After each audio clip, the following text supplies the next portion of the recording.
Mark, good to see you. Today, we're going to talk through the top financial planning misses for people in their 30s and 40s. So we're going to talk through, again, 5 key areas that these younger investors miss when it comes to financial planning and building wealth. First, you say these investors need to have a robust emergency fund. Yeah, so I mean, I think it's critical whether you're 20, 30, 40, or even in your 60s, but if bad stuff happens, we want to have access to money and we want to have liquidity. So our recommendation really is, first and foremost, create that emergency fund. And we believe having at least 6 months of income to as a cushion would be a very good start. So you don't have to borrow at a higher rate. Good point. Next, you say you need to protect your wealth and future earning potential. That means life insurance. Yeah, so obviously, when you're in your 20s and 30s, you're in the stages of creating wealth, and a lot of people are also creating kids.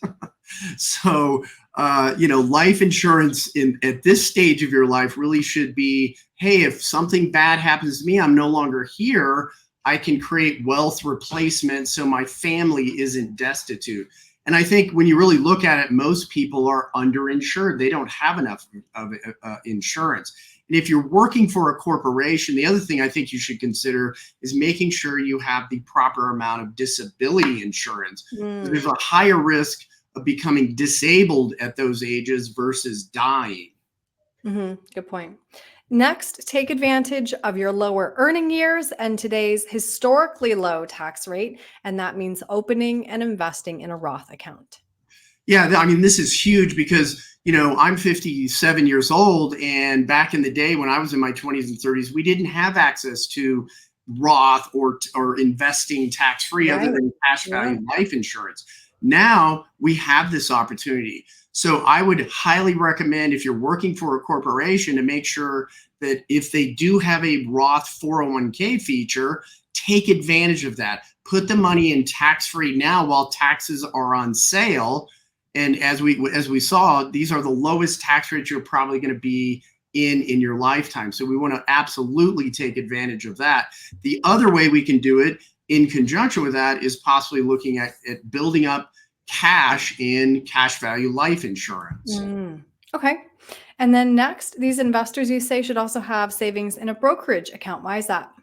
Yeah, so this just gives them the extra liquidity. And also when we have low interest rates, I mean, savings accounts, they're paying pretty good today, but you have to realize the last 10, 15 years, they've almost been at zero. So having money in a brokerage account allows the individual to create more wealth, but it also gives them another source of liquidity. So if the emergency fund isn't enough, they could possibly tap the brokerage account with very few no penalties, just maybe some small tax implications. And then last, you suggest they consider opening a 529 account if they have children.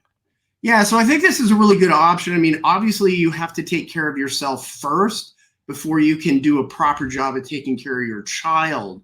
But when we look at it, if we can start early and saving some money in 529 plans, obviously this money can be used tax-free. All the growth is tax-free. We pull it out, pay for those educational expenses, and it's pre-funding their college. But let's say they don't go to college. Well, now we can, with Secure Act this year, we can roll over $30,000 into the child's create a Roth IRA for them.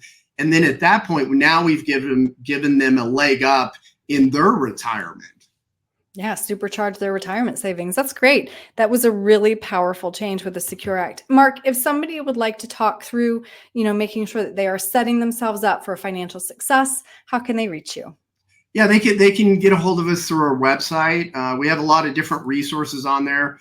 It's McGregorWealth.com, but you can also schedule an appointment. We have a schedule an appointment link. I'll be glad to talk to you through some of these, whatever questions you do have, or you can give us a call, 303-681-0113. We'd love to have a conversation, set up a complimentary meeting, and just address all your concerns around some of these topics. Great. Mark, thank you. All right. Thank you, Erin.